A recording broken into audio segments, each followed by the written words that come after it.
Bonjour les fans de Bond. Aujourd'hui je reviens sur le 7e film de la saga, Les Diamants sont éternels. Après des résultats décevants à plusieurs égards avec Au service secret de Sa Majesté, il faut se rattraper et le choix de l'acteur va occuper une énorme place dans la pré-production du 7e opus de la saga. Et on va commencer par ça, évidemment.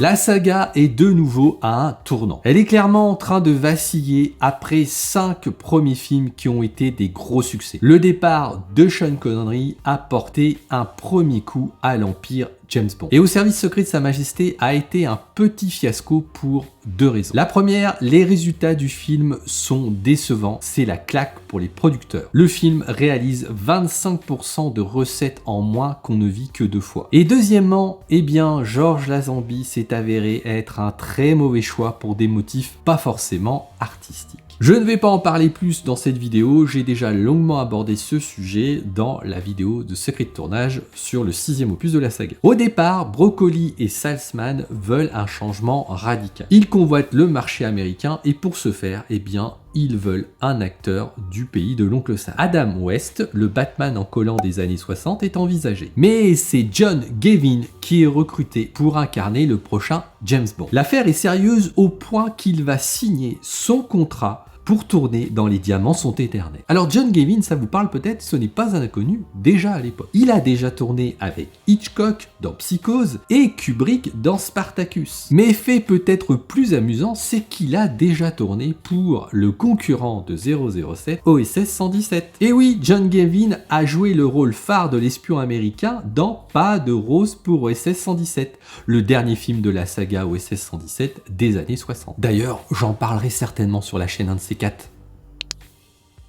Mais l'histoire ne s'arrête pas là, évidemment. Ce choix ne convient pas du tout au studio United Artists. En coulisses, le studio négocie avec Sean Connery. Un accord juteux avec plein de privilèges est exigé par Sean Connery, en plus d'un cachet d'1 million de dollars qui représente, mine de rien, 1/7 du budget du film. Sean demande aussi de participer au scénario du long métrage. Il impose en plus à la production des temps libres pour pouvoir s'adonner au golf. Et pour terminer sur le deal, le studio propose à Sean Connery 2 films en supplément du long métrage James Bond. Les producteurs Saltzman et Broccoli ne sont pas du tout emballés par un retour de l'acteur écossais. Mais United met la pression et va se dégager un consensus pour proposer pendant 1 semaine ce deal à Sean Connery. Soit il accepte, soit il accepte pas, et on prend John Gavin. On connaît la suite, Sean va accepter le deal, il fera don de son cachet à une association, mais il est évident que les conditions de ce retour ne sont pas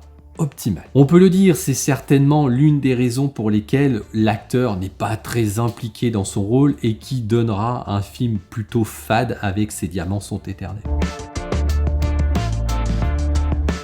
On le voit souvent, la production d'un film n'est pas un long fleuve tranquille. Au départ, Les Diamants sont éternels devait être la suite directe d'Au service secret de Sa Majesté. On aurait dû finir le 6e film avec un cliffhanger, que s'est-il passé après la fusillade, et démarrer Les Diamants sont éternels avec la réponse à la question. Mais bon, Lazenby évincé de la saga et la mort de l'actrice jouant la meurtrière de la femme de Bond, cette idée est littéralement abandonnée au moment du montage d'Au service secret de Sa Majesté. La vengeance de la mort de sa femme est induite dans la scène pré-générique des Diamants sont éternels, mais tout cela n'est jamais mentionné ouvertement. Une façon, quelque part, de ne pas rappeler les mauvais choix faits par la production avec Au service secret de Sa Majesté. Les producteurs veulent donc une nouvelle rupture dans la saga pour tourner la page. Il rappelle Guy Hamilton qui a déjà tourné dans la saga avec Goldfinger, la première mouture du scénario faisant appel aux bons souvenirs de la saga, puisque l'ennemi principal devait être le frère de Goldfinger, voire le frère jumeau si l'acteur Ged Frobe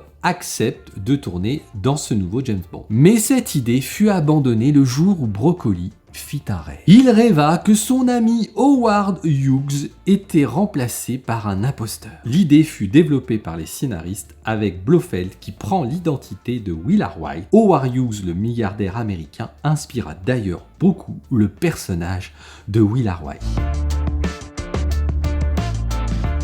Après toutes ces péripéties pour trouver l'acteur et écrire le scénario. Le tournage peut débuter le 5 avril 1971 à Las Vegas. Pas évident de faire un film de qualité quand vous avez votre acteur principal qui doit faire une partie de golf quotidienne et que votre équipe de tournage pense qu'à une chose à l'issue des journées de travail, c'est d'aller jouer dans les casinos plutôt que d'aller se reposer. Ne pas oublier que Vegas est la ville de tous les vices et les brocolis vont en faire les frais. Durant leur sommeil dans une chambre d'hôtel, ils se font dérober les bijoux de madame. Et puis à l'époque, Vegas, c'est mission impossible pour tourner en plein cœur de la ville. Mais c'est sans compter sur Brocoli qui a le bras long et surtout des connaissances dans cette ville. La rue principale de l'époque fut coupée pendant plusieurs heures, pendant 5 soirs de suite. Un exploit, messieurs dames.